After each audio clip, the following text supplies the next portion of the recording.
So, welcome. I hope everybody had an enjoyable lunch and you met some new people or caught up with some old friends, and you're fully fueled and ready to go for an afternoon of more insights.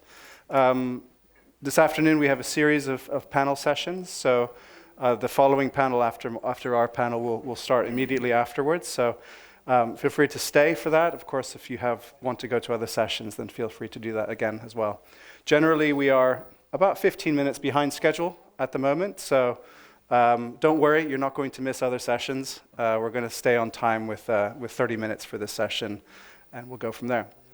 So, my name is Jan Barthelemy. I work for Digitopia. I've been with Digitopia since the beginning of the year, and I work out of our London operation. So, my second time in Istanbul, and I'm very humble to be here, and thank you for the warm welcome.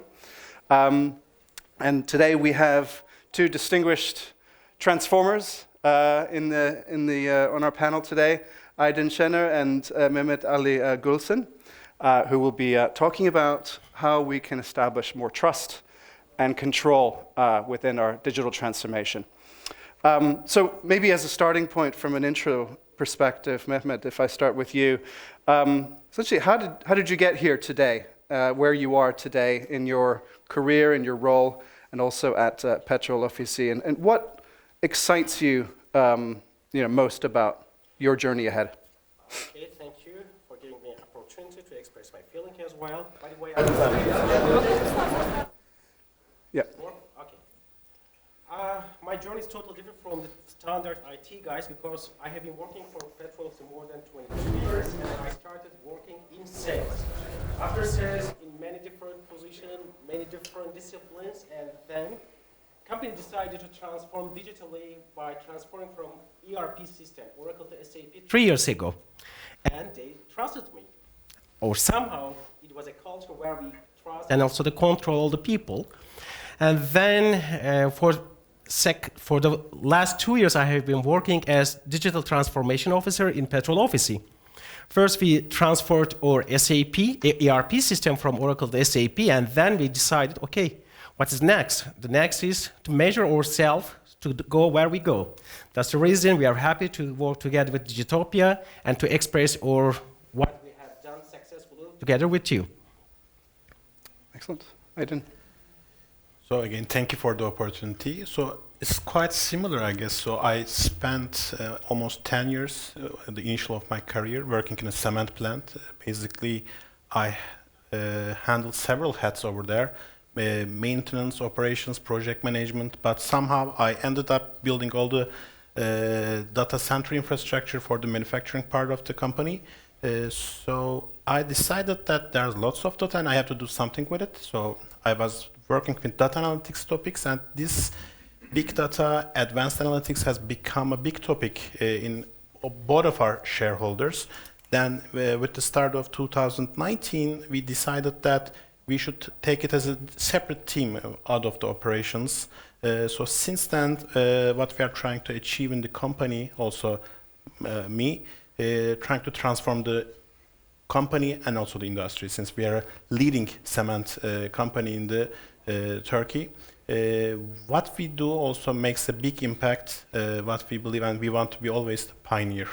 What excites me in this journey is I always like to solve puzzles. And what we are trying to do, we are not standard IT, we didn't really do off-the-shelf solutions. We are trying to grow the company, find new business models with new technologies, which involve also all the organization and all the culture. So we basically trying to transform all these three pillars inside the company. It's very challenging, but also with help of Digitopia, I think we have the traction over there. That's great to hear. As a show of hands, how many of you have completely dedicated transformation teams, like Aydın had suggested they have in Akçansa?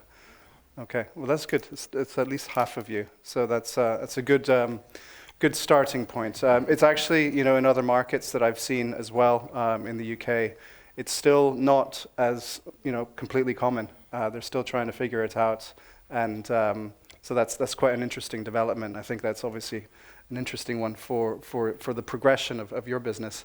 Now, if we talk about trust and control, I mean, trust, everybody likes trust. Control can sometimes be Timer değil abi ortadaki mikrofon kapalı. Kapatmış mikrofonu. in this circumstance. Bak yanında. So I'd like to ask both of you, what does trust and control mean to you and to your organization, particularly when it comes to your digital transformation? Maybe I'll start with you, Aydın. Sure. So I think the key thing for achieving the right amount of digital transformation is being able to accept failure. So if you're not really doing enough projects and if you're not failing enough, you're not really trying that hard. Or you are just trying to implement some standard basic stuff. So you have a project charters, a roadmap that you execute quite well. That's something you're probably transforming, but you're not innovating enough. So for me, the critical thing over there to having this innovation, this growth, I think the fail culture and accepting failure is important. Being saying this, regarding the trust over here, this is a different approach because I also have several changes in the upper management. And when I'm making all these orientation sessions with the general manager or the assistant general managers or the directors, I open this roadmap and we have lots of red failures over there. And they get really shocked. And this is but how we are trying to understand in which direction we should move or not. So basically, what we think regarding the trust and support from the upper management team, they should let their teams to try new ideas and fail as fast as possible to gain the right traction and the right direction among these transformation efforts. Excellent. It's very inspiring to have that sort of situation, to be able to have that kind of very transparent and being vulnerable with senior leaders in that way. I think automatically vulnerability creates a bit of trust. It's a controversy because we always coming from this business background with all these scorecards, methodology, vice versa, and when people see these targets are not being reached, actually, but we are shooting to get the goal. Mm-hmm. So that's the important thing. Yeah, but then what that does is it gives you quite a lot of room to fail and fail fast because they are believing and they trust the vision that you've set up to achieve. It also increases the transparency and the trust from the upper management. Yes, correct. Because you say, I'm failing. Mehmet, it's over to you in terms of what is your interpretation of what we call trust and control. Of course, if you fail, that means you can improve. There's something that if you don't fail, that means you do nothing. There's another way for non-failure. For trust encourages individual to take initiative while controls provide some structure to do for that in a defined framework. And if there's any culture, a trust and control culture within the organization, that is you can achieve. Because as we know, we are not NGO companies, we always have to have profit, although we have to support sustainable and other things as well. Okay, up to some limit you can fail, but not all or for a while. It must be sustainable growth, and also within a time period you can fail.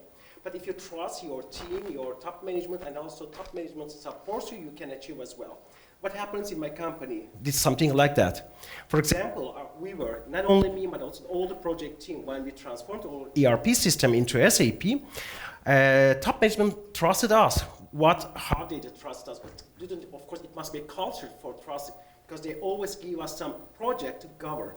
Sometimes when we were failing or someone we are going to the negative side, they were controlling us because there was KPI, as we said. We are coming from the business side. There's always some KPIs, some also performance indicators. They can easily control you as well. That's the reason. If you have in a culture where trust and control together, you can success. You can be successful. Of course, fail is the normal way of doing a business and also normal path if you are going to be successful. If you have a culture where trust is also established, very well defined.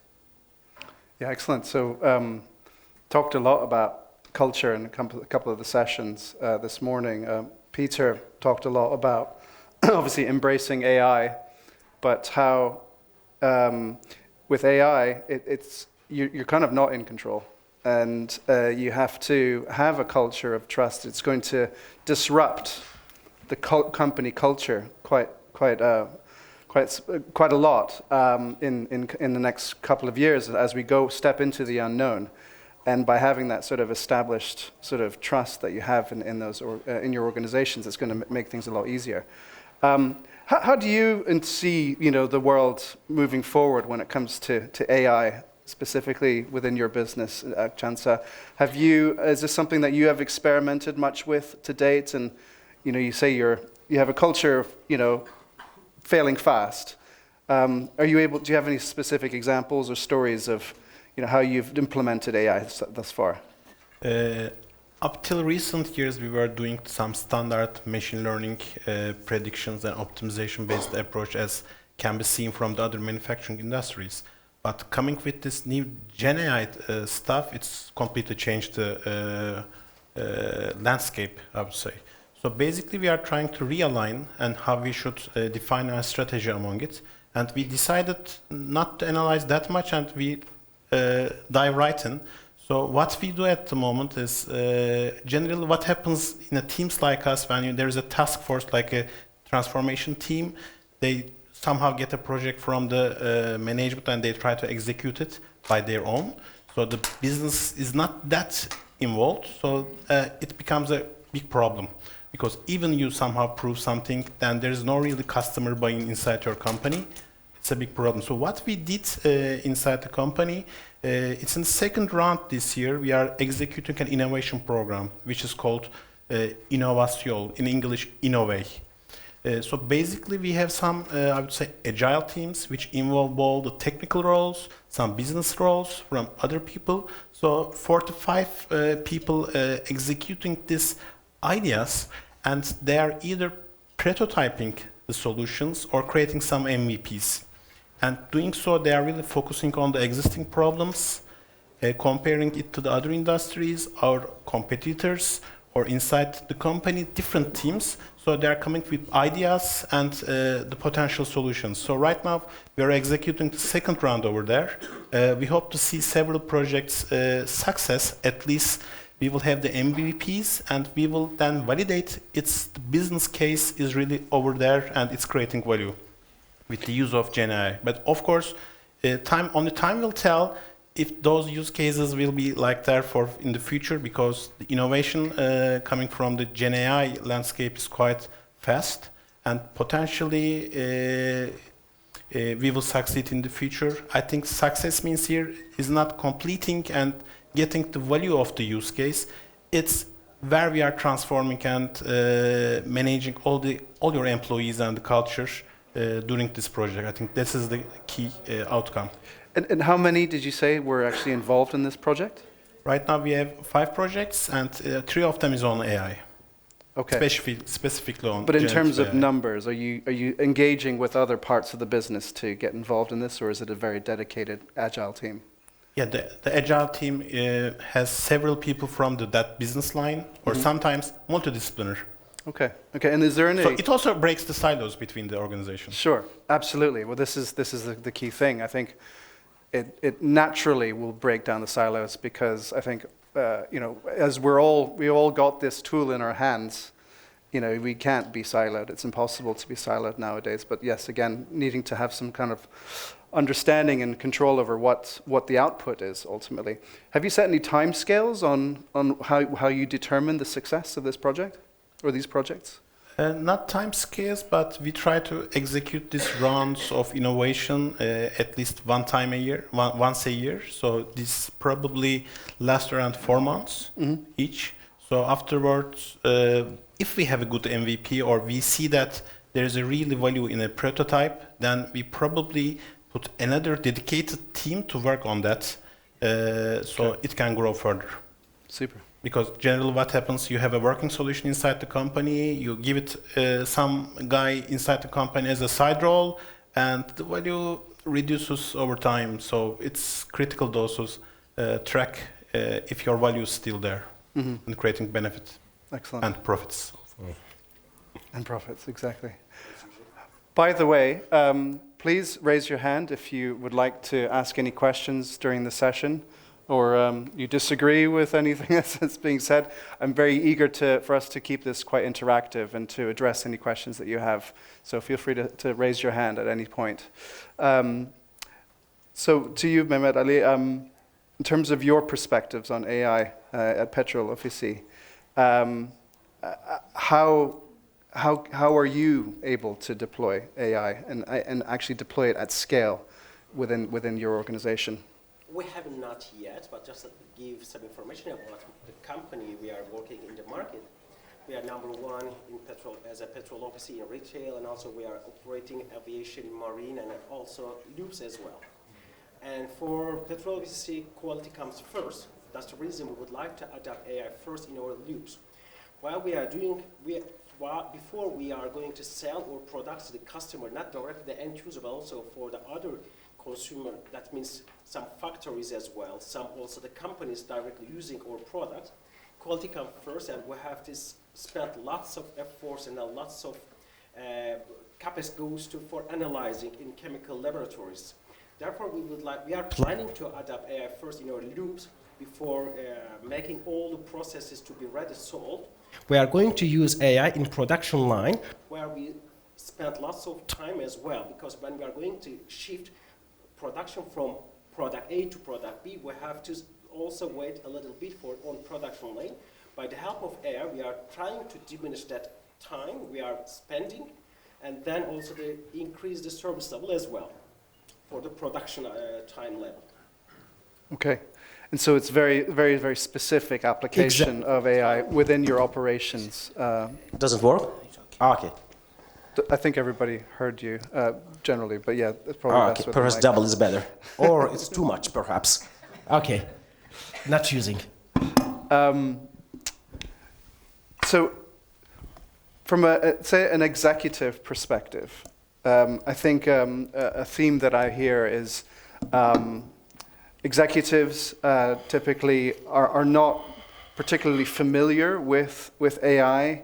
They're trying to learn more about it. They know it has to be done. Right. We talked a bit in our pre-discussion about reskilling and upskilling. Mm-hmm. And upskilling obviously is elevating everybody's ability with AI, but it's also reskilling is a mindset change. I think Peter talked about that this morning. How is your executive team responding to that? What sort of directives or how are they wanting you to sort of approach this moving forward? So basically, as a real sector, manufacturing sector player, they want some concrete examples and outcomes. But the biggest problem also in the director or manager level, also the standard employees, is with these new tools, there are lots of possibilities, but we can't really imagine those. So even these agile teams that's been working on these Gen AI solutions, vice versa, what we are struggling is people really cannot imagine 2 or 3 steps ahead what we can do with it and how they can benefit their business processes. So basically, our leader team at the moment is trying to solve the core problems inside the company or the bottlenecks, so release the pressure on some of the critical business processes where perhaps we are not that digital enough, or there are some other bottlenecks due to the know-how level, skill level, because also, these kind of heavy industries is not that sexy anymore, and it's really hard to get the talent inside the companies. So what we are trying to achieve, we should always use the best-in-class tools and the solutions and attract these kind of personas inside the company, so we can get cutting-edge technology and methodology, so we can transform our business models and we have the best operation excellence in our sector. So basically, this is the approach coming from the managerial team, and we are trying to solve this with innovation programs, projects, and similar implementations like Petrol Ofisi with machine learning or prediction optimization solutions inside the company. Okay. Any thoughts on I'm that? very proud to express our top management perspective, how they position us. We are not IT. There was IT 2 years ago, 3 years ago, directly reporting to CFO, CFO reporting to CEO. But now, for the last 2 years, digital transformation office already established and directly reporting CEO, which means that we are also have a seat on the table. That means because they know that the top management already notice only we can change, only we can differentiate if we are going to make investment in digital transformation and digitally if we are going to successful and the company is going to be successful as well. That's the reason we have full support and also we don't have any cost cutting for digital transformation, which makes us to do whatever we would like to do. And also we still have as trust and control, we have luxury to make some failure or some think that it's going to be cost high to us, but top management support us for the time being, and therefore we are happy. And therefore, what we do, we would like to also see or we already set our strategy, and also we have to go align with our strategy on digital transformation journey. Excellent. Which means that we have full support from top management with our new established department and also enjoying it. So can we say that you moved from cost-centric approach to the profit-centered approach? Yeah? Not exactly. Like yes. that? Okay. Let's say we have a. By the way, goods also for the Turkish economy as well. We are going to export also a system to or another companies operating in Africa. That means we are going to from cost center to profit center somehow by exporting also technology. This is going to be the first time. We already started. Product is going to be launched next year, but still project is taking place. So digital growth. Exactly, digital growth. Excellent. Well, both of you have worked with Digitopia for a little while and sort of you're leveraging the digital maturity index specifically along your journeys. And obviously, as Halil had mentioned this morning on a couple of occasions, and I will reiterate, what gets measured gets done. So in the circumstance within your organizations, what is the sort of value of seeing your own progress and actually knowing your own score? What impact has that had within your respective organizations? Okay, I start. Can I be transparent with my notes? Well, that's what we're here for. Okay, it was 2.7 at the very beginning. That was last year. We decided, okay, we know that you can only improve if you measure. We have money, we have a seat on the table, we have everything, and okay, where we are now, where we should go. Therefore, we have to set our strategy, and also first we have to measure where we are, and it was 2.7. Okay, we worked together with Digitopia. Why we worked together with Digitopia? Because we know that he's the best in the class, and also because of his customer centric attitude to petrol office, and also he was very eager to set our strategy, align with our strategy as well. And then we had many projects together with Digitopia, more than, let's say, 50 projects, and already some of them already carried out. After 1 year, we again measured, and it became 3.1. Our target was at the end of 2 years 3.5. We know still we have to go forward. There are a lot of room for the improvement, but for the first year, because Digitopia told us, transparently I am telling, it is very high target within 2 years to set 3.5, but okay, we support you and we are going to do whatever we do, and they supported us all the time. For example, every 3 months they are having pit stop meeting together with us, measuring the progress, and also get involved all the employees of petrol offices to support the digitalization. That's the reason we are happy, and we know by the help of Digitopia support, we are going to reach our target almost perhaps not next year, but after the next year, most probably we are going to reach 3.5. By the way, we know that in banking it is more than 4.5 for the energy industry. 3.5 is really very hard to reach, but we set all the target. And that's a fantastic kind of progression. It's far beyond like general industry progression benchmarks as for your industry, but the overall benchmark of all the hundreds and 1,000 plus companies that we've measured in the recent years. What can you pinpoint specifically what it is that has enabled you to accelerate so fast? Oh, the things that we can focus on the customer satisfaction, customer experiences, because our endurance and velocity. You know, there are two dimensions, endurance and during the pandemic, we already focused on our endurance, and our endurance score was really higher than also what Digitopia expected. That's the reason Digitopia told us or encouraged us to focus on the velocity by focusing on our operation, focusing on the innovation, and by the help of this kind of the velocity innovation items, we are going to reach our target soon. Yeah, well, it's not unusual for organizations in your sector or organizations that have been around that are typically have pretty decent endurance scores. The real challenge is really completely transforming your customer experience. Right. And that's a big challenge. From your side, Aydın, how is knowing your score and being able to monitor your progress, what sort of impact has that had at Akçansa?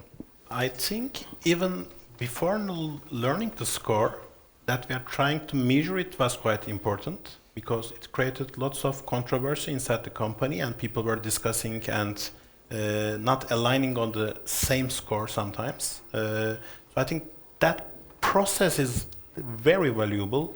So the final outcome is, of course, the score, but I think the biggest added value is over there. Because when you are identifying all the 6 pillars that Digitopia is measuring, and you're going step by step regarding which maturity level will be really fits to you, and people really discuss if we are there or there and what we have to do, a project or change organizational something to get the higher score. So basically they somehow try to understand why we don't have the lower score or higher score, and create a rationale behind of it. So basically it creates a big awareness inside the company, and we are doing these sessions with Digitopia's tool, software tool, again with special teams we handpicked sometimes, because sometimes there is people from human resources, some sales, some IT guys, and they discuss and they give examples, samples, and also we put some value in it as the transformation team to justify and sometimes compare it to the other industries. So it basically creates this platform and medium for discussions. And afterwards, when we see the score, generally I'm a little pessimistic about the scores, and generally the organization is much more optimistic. But I guess afterwards, when we compare it to the other industries, when we benchmark, I think it creates a good foundational point, and among that we can decide our next steps quite easily. Yes, I like to call it like a stake in the ground to determine your next path, so your GPS essentially for the journey ahead. You mentioned engaging with other departments and from outside of your immediate team.